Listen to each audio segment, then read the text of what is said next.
दोस्तों, south India की हर एक मूवी में जबरदस्त मैसेज होता है। जिस तरह से डायरेक्टर हमको एकदम रूट लेवल का सिनेमा दिखाते हैं, वो कहीं न कहीं ऐसी तस्वीर को हमारे सामने रखते हैं जिसे हम शायद अपनी जिंदगी में कभी अनुभव ना कर पाएं। और यही वजह है कि दक्षिण भारत की मूवीज मेरे दिल में अलग घर कर लेती हैं। और ऐसी ही एक जबरदस्त मूवी मैं आज आपके सामने लेकर आया हूँ। लेकिन आगे बढ़ने से पहले मेरी रिक्वेस्ट है कि आप मेरी इस वीडियो को लाइक और चैनल को सब्सक्राइब करना मत भूलना। तो मूवी की शुरुआत में हम देखते हैं एक छोटी बच्ची को, जिसे इस वक्त मिर्गी का दौरा पड़ रहा है और वो बीच सड़क पर तड़प रही है। उसके आसपास से कई कार और बस गुजर रही होती है, लेकिन किसी को इस बात की फिक्र नहीं होती और कोई उसकी हेल्प नहीं करता, जिससे उसकी जान चली जाती है। इसके बाद सीन शिफ्ट होता है एक गाँव पर, जहाँ पुलिस कर्नन नाम के एक लड़के को अरेस्ट करके ले जा रही होती है और साथ में उसके साथ मारपीट भी कर रही होती है। दूसरी तरफ एक बंदा आग से कर्नन का एक स्केच ड्रॉ करने लगता है और साथ में गांव के लोग पूजा पाठ भी करते हैं ताकि कर्नन को जल्दी से पुलिस से आजादी मिल सके। इस बीच हमें पता चलता है कि इस गांव के लोग एक डेमी गॉड की पूजा करते हैं जिसका सर नहीं होता। फिर हम देखते हैं कि गांव के सभी लोग पुलिस स्टेशन के बाहर आकर जोर जोर से चीखने चिल्लाने लगते हैं ताकि कर्नन को बेल मिल जाए। और यहीं इस मूवी का ये जबरदस्त इंट्रो सीन एंड होता है, जिसके बाद हमें टेक्स्ट के थ्रू बताया जाता है कि ये घटना असल में 1997 से पहले की है। खैर, अब मूवी की प्रॉपर स्टोरी शुरू होती है और हम तमिलनाडु के एक गांव पुलियान कुलम को देखते हैं। इस गांव की आबादी दूसरे गांव को देखते हुए बहुत ही कम होती है और साथ में इसकी एक और खास बात होती है कि यहाँ हर आदमी का नाम महाभारत के किसी न किसी कैरेक्टर से मिलता जुलता होता है।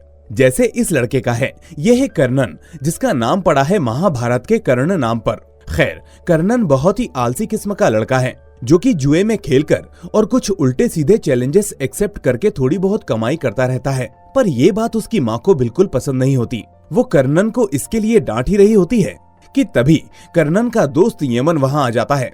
यमन असल में कर्नन के पिता की उम्र का है, लेकिन कर्नन और यमन बहुत ही पक्के दोस्त हैं।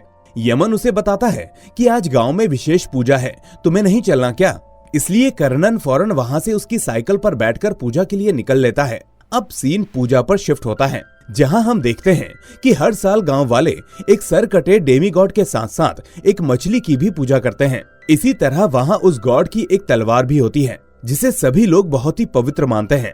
अब रिचुअल ये है कि हर साल कोई आदमी उसी तलवार से उस मछली को काटता था, जिसके बाद वो तलवार उस आदमी के घर पूरे 1 साल तक रखी जाती थी और गांव में उस आदमी की सब रिस्पेक्ट भी किया करते थे। लेकिन अगर कोई आदमी तलवार उठाकर उस मछली को एक बार में नहीं काट पाता तो नियम के मुताबिक उस आदमी को अपनी बलि देनी होती थी। यही वजह थी कि पिछले 30 सालों से किसी भी आदमी ने उस मछली को काटने की कोशिश नहीं की। लेकिन आज जब कर्नन वहां जाता है और वो इस चैलेंज को एक्सेप्ट कर लेता है, यमन उसे समझाता है लेकिन वो उसकी नहीं मानता। फिर पूजा का कार्यक्रम शुरू होता है और फिर जैसे ही वो मछली हवा में फेंकी जाती है तो कर्नन अपनी पूरी ताकत लगाकर उस मछली को एक बार में काट डालता है, जिसे देखकर पूरा गांव झूम उठता है और सभी उसको कंधे पर उठा लेते हैं। उसी वक्त वो तलवार कर्नन को रखने के लिए दे दी जाती है और फिर जश्न मनाते हुए पूरा गांव धीरे धीरे मेन रोड की तरफ आ जाता है, जिस वजह से वहाँ ट्रैफिक जाम लग जाता है। इसी ट्रैफिक में एक पुलिस वाले की गाड़ी भी फंस जाती है, तो वो अपने साथी से पूछता है कि आखिर आगे चल क्या रहा है। उसका साथी बताता है कि इस गांव का नाम पुलियाकुलम है, इसकी आबादी बहुत ही कम है। ये लोग इस रोड के करीब 1 किलोमीटर अंदर रहते हैं। आज शायद इनका कोई जश्न है, इसलिए ये बाहर आ गए। इस पर वो पूछता है कि आखिर तुम लोग इन लोगों को कैसे जानते हो? तो साथी पुलिस वाला कहता है कि यहाँ पर इन लोगों का कोई बस स्टॉप नहीं है। अगर इन लोगों को बस को पकड़ना होता है तो ये सब पास वाले गांव में जाते हैं, जिसका नाम है मल्लूर। लेकिन जब भी इस गांव के लोग बस में बैठते हैं तो मल्लूर वाले आकर इनसे छेड़खानी करने लगते हैं, इनकी औरतों से बदतमीजी करने लगते हैं। इस तरह से काफी बार दोनों गांव का आपस में झगड़ा भी हो चुका है। इस चक्कर में इस गांव के लोगों ने काफी बार बस स्टॉप के लिए अप्लाई भी किया था, लेकिन मल्लूर गांव वाले पुलियाकुलम के लोगों को बस स्टॉप आने से रोक रहे थे। इस तरह अगर इन लोगों को कभी अर्जेंट शहर जाना होता है तो ये ट्रैक्टर में बैठकर जाते हैं या फिर किसी लॉरी में बैठकर जाते हैं। अब तो प्राइवेट बस वाले भी इनके लिए अपनी बस नहीं रोकते। यही विवाद कई बार पुलिस स्टेशन में आया है, इसलिए मैं इन लोगों को जानता हूँ। दूसरी तरफ गांव वाले कर्नन को घुमाते घुमाते वापस अपने गांव लाते हैं, जहाँ पर हम द्रौपदी नाम की एक लड़की को देखते हैं जो कर्नन से बहुत प्यार करती है। उसी तरह कर्णन भी उसे बहुत प्यार करता है। पर इन दोनों के बीच द्रौपदी का एक भाई भी होता है जिसका नाम है वेणु। वेणु द्रौपदी और कर्णन के प्यार को एक्सेप्ट नहीं करता और उसकी वजह है कर्णन का कुछ न करना। खैर, अब दूसरे दिन एक बच्चा एक घोड़े को खरीदकर अपने घर ले जा रहा होता है और दूसरी तरफ एक लड़की अपने पापा के साथ कॉलेज जाने के लिए मल्लूर के बस स्टॉप आती है। जब बाप बेटी बस का वेट कर रहे होते हैं तो तभी वहाँ पर मल्लूर के गांव वाले आते हैं और उस लड़की से बदतमीजी करने लगते हैं। ये बात उस लड़की के पिता को बिल्कुल भी पसंद नहीं आती और वो उनको चुप रहने के लिए बोलते हैं, लेकिन मल्लूर वाले उल्टा उन्हीं को मारने पीटने लगते हैं, जिसे देखकर बेचारी वो लड़की बहुत डर जाती है और अपने पापा को लेकर घर वापस चली जाती है। अब ये बात गांव में कर्णन को पता चलती है और कर्णन जाकर उन लोगों को मारने लगता है। थोड़ी देर बाद ये बात कर्णन के गांव वालों को पता चलती है कि कर्णन ने इस तरह मल्लूर वालों को मारा है। इसलिए गांव के कुछ बड़े लोग पंचायत बुलाते हैं और उसमें कर्णन और यमन को बुलाकर इन दोनों से पूछते हैं कि आखिर तुम दोनों ने ऐसा क्यों किया। तुम लोग जानते हो ना कि हमारे पास हमारी खुद की जमीन नहीं है, हम खुद उनके खेतों में जाकर काम करते हैं। इस तरह वो सभी कर्णन को डांटने लगते हैं, लेकिन कर्णन कहता है कि मल्लूर वाले इसी बात का फायदा उठा रहे हैं। वो नहीं चाहते कि हमारे गांव के बच्चे पढ़ें और आगे बढ़ें, क्योंकि अगर ऐसा होगा तो उनकी जमीन पर काम कौन करेगा। इसलिए वो हमें हमेशा पीछे ही रखना चाहते हैं। क्या आप लोग नहीं चाहते कि आपके बच्चे शहर जाकर पढ़ें? और मैंने तो फिर भी इस बात पर उनको नहीं मारा। उन्होंने हमारी गांव की बेटी के साथ गलत हरकत की, इसलिए मैंने उनको मारा। हम उनका काम करते हैं, उनके नौकर बनकर रहते हैं। इसका मतलब ये नहीं कि वो हमारी बेटियों पर अत्याचार करें, और अगर वो फिर से ऐसा करेंगे तो मैं फिर से उनको सबक सिखाऊंगा। इस चीज को सुनने के बाद उस गांव का मुखिया दुर्योधन अपनी सीट से उठता है और कर्णन की तारीफ करते हुए कहता है कि बेटा तुम सही हो, जो तुमने किया वो सही किया। दूसरी तरफ मल्लूर के गांव का मुखिया अपने लोगों को बुलाकर उन्हें समझाने लगता है कि बेवजह तुम लोग उन गांव वालों से झगड़ा मत करो। हम उन पर पहले से ही काफी सारे अत्याचार कर चुके हैं। उन लोगों के पास बस स्टॉप नहीं है, उनके गांव में स्कूल नहीं है और वो लोग हमारे नीचे काम कर रहे हैं। बस यही हमारे लिए काफी है। अगर तुम उन लोगों से बार बार झगड़ा करने लगे तो उनके अंदर विद्रोह आ जाएगा और किसी न किसी दिन वो लोग हम पर पलटवार कर देंगे। इसलिए अगर तुम लोगों को भी कभी किसी को मारना हो तो मौका देखकर अकेले में ही मारना। याद रखना, सामने कोई ना हो। उसके बाद जब कर्णन और यमन बैठकर बात कर रहे होते हैं तो कर्णन की नजर एक गधे पर पड़ती है। वो देखता है कि उस गधे के पैर बंधे हुए हैं। अब यही बात वो यमन से पूछता है तो यमन उसको बताता है कि अगर तुमने उस गधे के पैर खोल दिए तो वो गधा इधर उधर भागने लगेगा और फिर उसके मालिक को उसे पकड़ने में बहुत परेशानी होगी। अब उसी वक्त द्रौपदी और वो लड़की जो कॉलेज जाने वाली थी, ये दोनों वहाँ से गुजर रहे होते हैं। तो कर्णन उस लड़की को बुलाकर पूछने लगता है कि तुमने कॉलेज जाना क्यों बंद कर दिया, चलो मैं तुम्हें हॉस्टल छोड़ आता हूँ। तो वो लड़की कर्णन से कहने लगती है कि नहीं भैया, इस साल नहीं तो अगले साल मैं कॉलेज चली जाऊंगी। कल के हादसे के बाद मेरे मम्मी पापा बहुत डर चुके हैं और वैसे भी सिर्फ 1 साल की ही तो बात है, अगले साल तो मैं पढ़ ही लूंगी ना। अब दूसरे दिन कर्णन की बहन उसे बताती है कि आर्मी में सीआरपीएफ के सिलेक्शन होना शुरू हो चुके हैं, इसलिए ये लो पैसे और उसके लिए अप्लाई करके आओ। कर्णन मना करता है क्योंकि वो अपनी बड़ी बहन से पैसे लेना नहीं चाहता, लेकिन वो कहती है कि मुझे तुम पर भरोसा है और ये मैंने तुम्हारे लिए ही इकट्ठा किए हैं, इसलिए जाओ। फिर कर्णन इसके लिए मान जाता है और यमन के साथ अपने गांव के मेन रोड के पास जाता है। अब बहुत देर हो जाती है लेकिन कोई बस उनके लिए नहीं रुकती। फिर जैसे तैसे एक ट्रक वहां से गुजरता है जो सभी सवारियों को बैठाकर शहर में छोड़ देता है। शहर में कर्णन एक एक करके सभी कंपटीशन में हिस्सा लेने लगता है, जिसमें से कई में वो सिलेक्ट भी हो जाता है। अब कर्णन और यमन जब वापस अपने गांव आ रहे होते हैं तो बस में कर्णन के गांव के भी कुछ लोग होते हैं, तकरीबन 11 से 12 लोग। इनमें से एक द्रौपदी भी होती है जिसे कर्णन देख लेता है। जब बस कंडक्टर कर्णन के पास आकर टिकट कटवाने के लिए कहता है तो कर्णन अपने गांव का नाम बताते हुए अपनी टिकट कटवाने लगता है, लेकिन कंडक्टर कहता है कि उस गांव पर कोई स्टॉपेज नहीं है,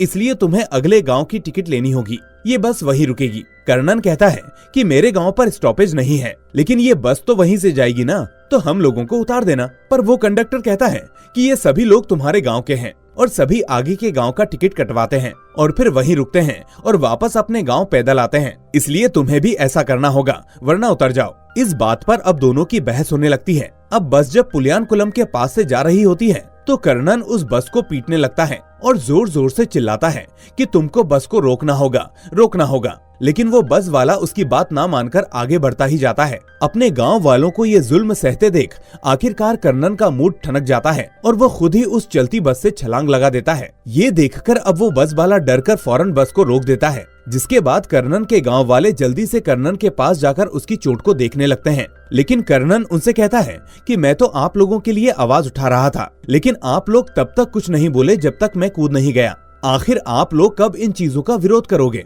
कब तक ये सब चलता रहेगा? कर्नन की इन बातों का थोड़ा बहुत असर देखने को मिलता है, क्योंकि गांव के लोग अब अपने गांव के बाहर गांव के नाम के साथ साथ बस स्टॉप का बोर्ड लगाने लगते हैं। पर ये बात मल्लूर के गांव वालों को सहन नहीं होती और वो इस बारे में पुलिस वालों को बता देते हैं। अब अवैध बोर्ड होने की वजह से पुलिस वाले उस बोर्ड को उखाड़ कर फेंक देते हैं। अब एक दिन जब कर्नन के पिता सो रहे होते हैं तो उन्हें अपनी छोटी बेटी सपने में दिखाई देती है, जो उनसे एक जगह की तरफ इशारा करते हुए कहती है कि बाबा, मैंने कुछ पैसे इकट्ठे किए हैं, इसलिए मैंने उनको इसी जगह पर छुपा दिया है, आप उन पैसों को निकाल लो। अब ये सपना देखकर उसके पिता चीखने चिल्लाने लगते हैं और अपनी बेटी के साथ साथ अपनी बीबी को ये बात बताते हैं। कर्नन भी फौरन भागता हुआ आता है, जिसके बाद उसके पिता उसे उसी जगह को खोदने के लिए कहते हैं। अब कर्नन फावड़ा लेकर उस जगह को खोदना शुरू करता है, जिसके बाद उनको वहाँ सच में पैसे रखे हुए मिलते हैं। उनके पैसों को देखकर सभी की आंखों में आंसू आ जाते हैं और साथ में कर्नन भी अपनी छोटी बहन को याद करते हुए रोने लगता है। और यहाँ हमें पता चलता है कि स्टार्टिंग में हमने जिस बच्ची को तड़पते हुए मरते हुए देखा था, वो असल में कर्नन की ही छोटी बहन थी, जिसे हॉस्पिटल ले जाने के लिए कोई भी बस या गाड़ी नहीं रुकी और उसकी जान चली गई। अब दूसरे दिन उनमें से कुछ पैसों को चोरी चुपके ले जाकर कर्नन जुआ खेलने जाता है, जहां वो द्रौपदी के भाई वेणु के साथ जुआ खेलने लगता है। अब वेणु को वो बिल्कुल भी पसंद नहीं होता, इसलिए वो बात बात में कर्नन को चिढ़ाने लगता है, जिसके बाद दोनों में मार पिटाई शुरू हो जाती है। ये होने के बाद द्रौपदी कर्नन के पास आकर उस पर गुस्सा करती है और उससे बात करना बंद कर देती है। ऐसा होने पर कर्नन दुखी होकर दारू पीने लगता है और ये देखकर कर्नन की बड़ी बहन उसे बहुत डांटने लगती है। वो कहती है कि ऐसे तुम सीआरपीएफ में भर्ती होगे, चीजों से भागना मत सीखो, अगर उनका सामना नहीं कर सकते तो डर कर रहो, लेकिन खुद को शराब के नशे में धुत मत करो। ऐसा ये गांव वाले करते आए हैं, तुम क्यों ऐसा कर रहे हो? ये सुनकर कर्नन वहाँ से उठकर चला जाता है, जहाँ उसका दोस्त यमन उसके पास आता है। यमन कहता है कि हमारे गांव और मल्लूर के गांव के बीच कबड्डी का मैच हो रहा है, क्या तुम भी चलोगे? तो पहले तो कर्नन मना कर देता है, लेकिन तभी उसे अपनी बहन की बात याद आती है और उसे लगता है कि यही मौका है कि वो कबड्डी में हराकर मल्लूर के लोगों से अपना बदला ले। इसलिए वो वहाँ जाकर मैच में हिस्सा ले लेता है। लेकिन मैच के दौरान मल्लूर के गांव वाले कर्नन के गांव के पॉइंट्स को बेईमानी से कम करने लगते हैं और ये बात कर्नन को बिल्कुल भी पसंद नहीं आती, जिस पर वो उस गांव के मुखिया से झगड़ने लगता है। पर तभी यमन आकर उसे रोकता है और समझाकर वहां से ले जाता है। इस तरफ एक प्रेग्नेंट लेडी अपने बच्चे और हस्बैंड के साथ रोड के पास आती है और बस का वेट करने लगती है और ठीक वहीं पर वो गधा भी आता है जिसके पैर बंधे होते हैं और वो धीरे धीरे उस रोड को क्रॉस करने लगता है। इस तरफ मल्लूर का मुखिया अपने गांव वालों को बुलाकर उनको डांटने लगता है कि उस लड़के ने मेरे ऊपर हाथ उठाया और तुम लोग चुपचाप देखते रहे। ऐसा कहते हुए वो मुखिया उनको एक चाकू देकर कर्नन के हाथ पैर तोड़ने के लिए भेज देता है। दूसरी तरफ कर्नन अपने गांव वालों को डांट रहा होता है कि जब मैं मुखिया के सामने अपनी आवाज उठा रहा था तो मेरे सपोर्ट में एक बंदा भी नहीं आया। वो कहता है कि ठीक है, आज के बाद मैं तुम लोगों से कुछ नहीं कहूंगा, जो होगा वो मैं खुद देख लूंगा। इस तरह वो नाराज होकर वहाँ से अपने घर जाने लगता है।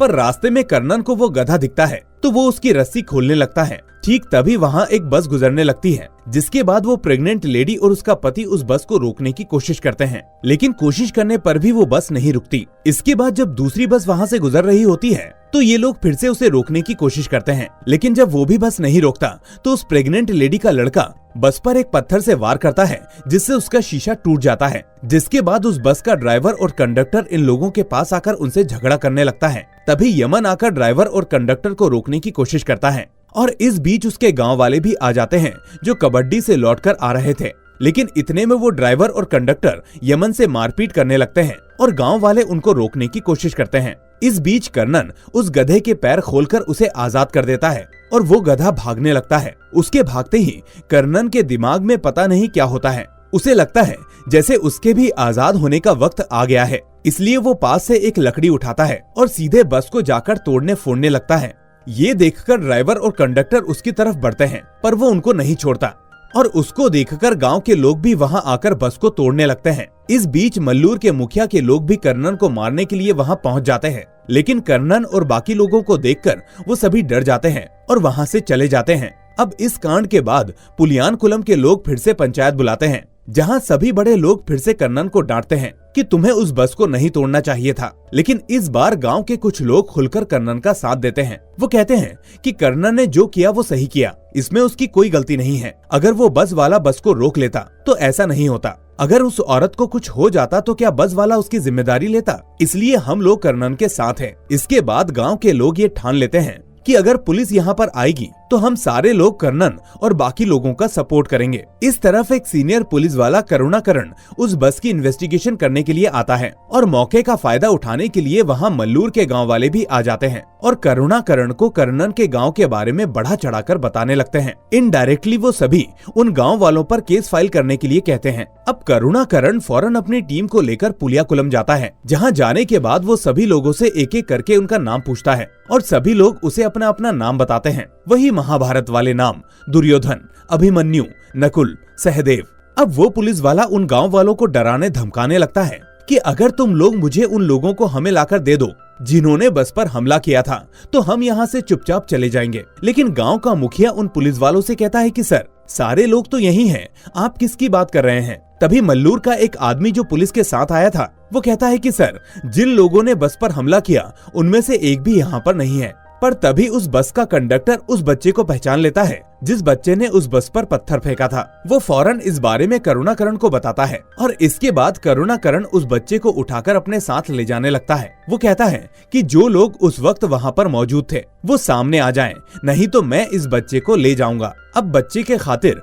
कर्नन के साथ सभी लोग एक एक करके बाहर आने लगते हैं। लेकिन इस बीच एक और बात होती है। करुणाकरण उस गांव के मुखिया को अपनी पगड़ी नीचे रखने को कहता है, जिसके लिए वो नहीं मानता। साथ में उसे ये भी बुरा लगता है कि किसी गांव वाले ने उसको बैठने के लिए कुर्सी नहीं दी और ऊपर से कुछ गांव वालों ने उसको छुआ भी। अब करुणाकरण की ये हरकत देखकर कर्नन बीच में आ जाता है और वो कहता है कि सर, आप सरकारी अफसर होकर ऐसा कैसे कर सकते हैं? ये नाइंसाफी है। तभी करुणाकरण उसका कॉलर पकड़ लेता है और उसको 2-4 थप्पड़ जड़ देता है। ये देखकर अब पूरा गांव पुलिस वालों को रोकने के लिए उन पर टूट पड़ता है, जिसे देख बस का ड्राइवर घबरा जाता है और करुणाकरण के पास आकर अपनी कंप्लेंट वापस लेने के लिए कहता है। वो कहता है कि सर, अगर आप कर्नन को यहाँ से ले गए तो ये गांव वाले मेरी बस को इस गांव से जाने नहीं देंगे, इसलिए आप इसको छोड़ दीजिए।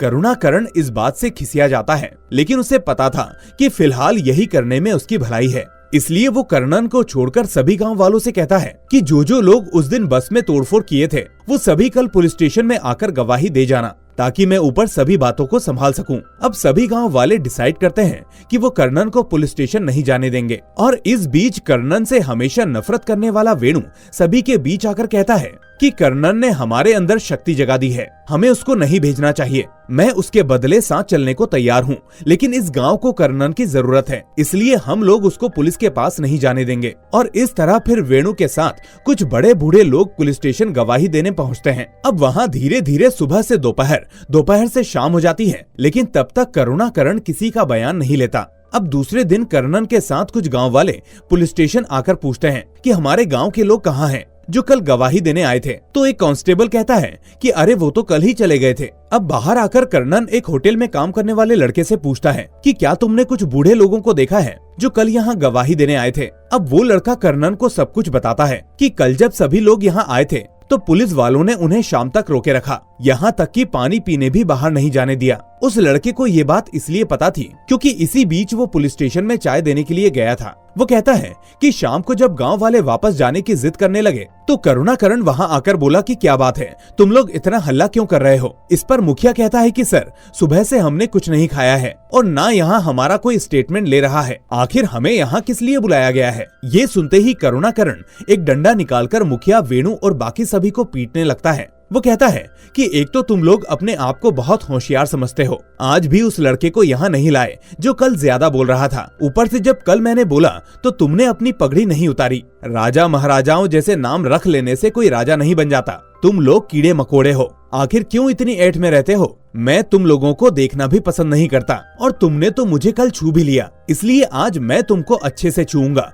और सबक सिखाऊंगा। अब कर्नन जब ये सब सुनता है तो उसका खून खौल जाता है वो फौरन एक डंडा उठाकर पुलिस स्टेशन की तरफ दौड़ता है और उसके साथ बाकी गांव वाले भी डंडों को उठाकर पुलिस स्टेशन पर धावा बोल देते हैं। एक एक करके वो सभी पुलिस वालों को मारना पीटना शुरू कर देते हैं। देखते ही देखते पूरा पुलिस स्टेशन तितर बितर हो जाता है। लेकिन उस वक्त वहाँ करुणाकरण मौजूद नहीं होता। इस बीच एक बूढ़ा पुलिस वाला कर्नन के हाथ जोड़कर उससे माफी मांगता है और उसे ऊपर छत की तरफ इशारा करता है। कर्नन उसको बिना कुछ कहे सीधे ऊपर छत की तरफ जाता है, जहां उसे वेणु और मुखिया के साथ साथ सभी धूप में पड़े हुए मिलते हैं। ये देखकर उसका गुस्सा 7वें आसमान पर पहुंच जाता है, लेकिन वो हालातों को देखते हुए फौरन उन सभी को लेकर गांव वालों के साथ वापस गांव आ जाता है। अब गांव आकर गांव का मुखिया तलवार निकालकर खुद को मारने की कोशिश करता है, क्योंकि उसे इस बात का अफसोस होता है कि वो पुलिस वालों के सामने कुछ नहीं कर पाया। ये सब देखकर कर्नन को अपने गांव वालों पर बहुत गुस्सा आता है। वो कहता है, इसीलिए हमें सब डरा धमका रहे हैं, इसीलिए वो लोग हमें अपने पैरों के नीचे कुचल रहे हैं। अगर हम ये सब सहन करते रहेंगे तो ये ऐसे ही करते रहेंगे। बस अब बहुत हो गया, अब हमें इसका सामना करना होगा। वो लोग हमें एक इंसान की तरह नहीं देख रहे हैं, वो हमें कीड़े मकोड़े समझते हैं जिसे जब चाहे तब कुचला जा सकता है। कर्नन की ये बात सुनते ही गांव वालों की आंखें खुल जाती हैं और सभी लोग कर्नन का साथ देने के लिए तैयार हो जाते हैं। इसके बाद सभी लोग अपने गांव के चारों तरफ ट्रैप बनाने लगते हैं, क्योंकि उनको पता था कि अब अच्छी खासी पुलिस उनके सामने आने वाली है। सभी लोग एक एक करके गांव का पहरा देने लगते हैं और दिन में सावधान रहते हैं, ताकि कोई भी खबर मिले तो समय रहते गांव वालों को पता चल सके। अब इस बीच एक और ट्विस्ट आता है। दूसरे दिन ही कर्नन को पोस्ट से एक लेटर आता है, जिसमें लिखा होता है कि उसका सिलेक्शन सीआरपीएफ में हो चुका है और उसे ज्वाइनिंग के लिए आना होगा। ये देखकर कर्नन के गांव वाले बहुत ही खुश होने लगते हैं और यमन फौरन उस लेटर को लेकर कर्नन के पास जाता है। पर कर्नन अपने गांव वालों से मना करने लगता है, क्योंकि वो सभी को इन हालातों में छोड़कर नहीं जाना चाहता। लेकिन तभी यमन आगे आता है। वो कहता है कि इस दुनिया में मेरे पास तुम्हारे सिवा कोई नहीं है दोस्त। मैं तुमसे बड़ा जरूर हूँ, लेकिन हम दोनों ने एक दूसरे को अपना दोस्त माना है और आज उसी दोस्ती के खातिर मैं तुमसे कह रहा हूँ कि तुम अपनी नौकरी ज्वाइन कर लो। आज तक इस गांव में कोई पढ़ नहीं पाया, जबकि तुमको सरकारी नौकरी मिली है। अगर तुम ऊपर के पद पर पहुंच गए तो इस गांव के फ्यूचर के लिए बहुत कुछ कर सकते हो। हमें तुम पर नाज है कर्नन, और मुझे सबसे ज्यादा तुम पर गर्व है। मुझे गर्व है कि मैं तुम्हारा दोस्त हूँ। बरसों पहले मैंने अपने पूरे परिवार को एक बीमारी के चलते खो दिया। मैं तो उस गम से कभी निकल ही नहीं पाता अगर तुम मेरा सहारा ना बनते। इसलिए आज तुम्हारा वक्त है, तुमको हम सभी के लिए आगे जाना है। इसके बाद सभी गांव वाले एक एक करके कर्नन को समझाने लगते हैं। फाइनली अब कर्नन अपने गांव की बात मानकर अपनी नौकरी पर जाने लगता है। इसी बीच जब कर्नन गांव से बाहर जाता है, तभी वहां पर करुणाकरण बहुत सारे पुलिस वालों को लेकर पहुंच जाता है। अब उन ट्रैप्स को देखकर वो और ज्यादा चिढ़ जाता है और सीधे गांव वालों पर हमला बोल देता है।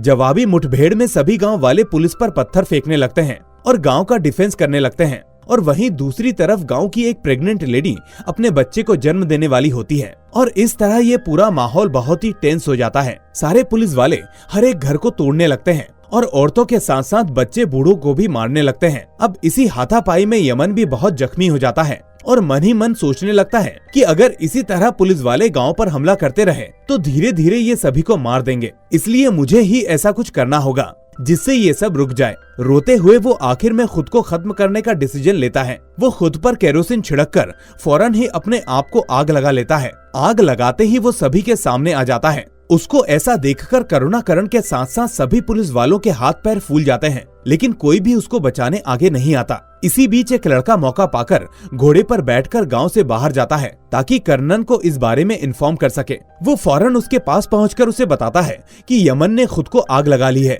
और साथ में करुणाकरण के लोग पूरे गांव के पीछे पड़े हैं। ये सुनकर अब कर्नन एकदम से रुक जाता है और इस मूवमेंट पर उसका पिता उसे वही तलवार देता है जो भगवान की पवित्र तलवार उसे 1 साल के लिए मिली थी। कर्नन तुरंत उस तलवार को लेकर गांव की तरफ निकल पड़ता है और वहां जाकर उसकी नजर सबसे पहले यमन पर पड़ती है। उसे देखते ही उसका मूड और ज्यादा खिसक जाता है। उसके कानों में अपने दोस्त की वही बातें आने लगती है जो वो उसके जाने के लिए समझा रहा था। इसके बाद कर्नन एक एक करके सभी पुलिस वालों को घायल करने लगता है और आखिर में करुणाकरण के सर पर तलवार रखकर वो उसे एमपी और एमएलए को बुलाने के लिए कहता है। इस बीच कर्नन उसे एक कमरे में ले जाकर उससे बात करने लगता है, लेकिन तभी करुणाकरण मौका पाकर उस पर गोली चलाने की कोशिश करता है। लेकिन कर्नन खुद को बचाकर फिर से उसकी गर्दन पर तलवार रख देता है। लेकिन इतने पर भी करुणाकरण का घमंड नहीं टूटता। वो कहता है कि तुम कुछ भी कर लो, लेकिन रहोगे कीड़े मकोड़े ही। तुम्हारी जगह हम लोगों के जूतों के नीचे है, ना कि इस समाज में।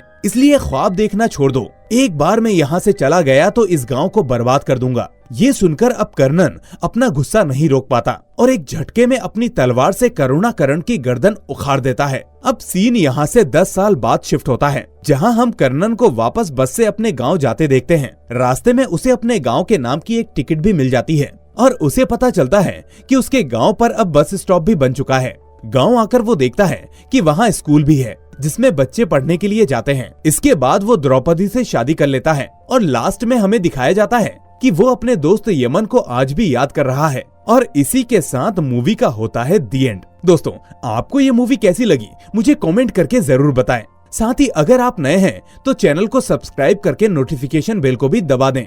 मैं मिलूंगा आपसे अब अगली ऐसी ही शानदार मूवी में। Till then take care and thanks for watching.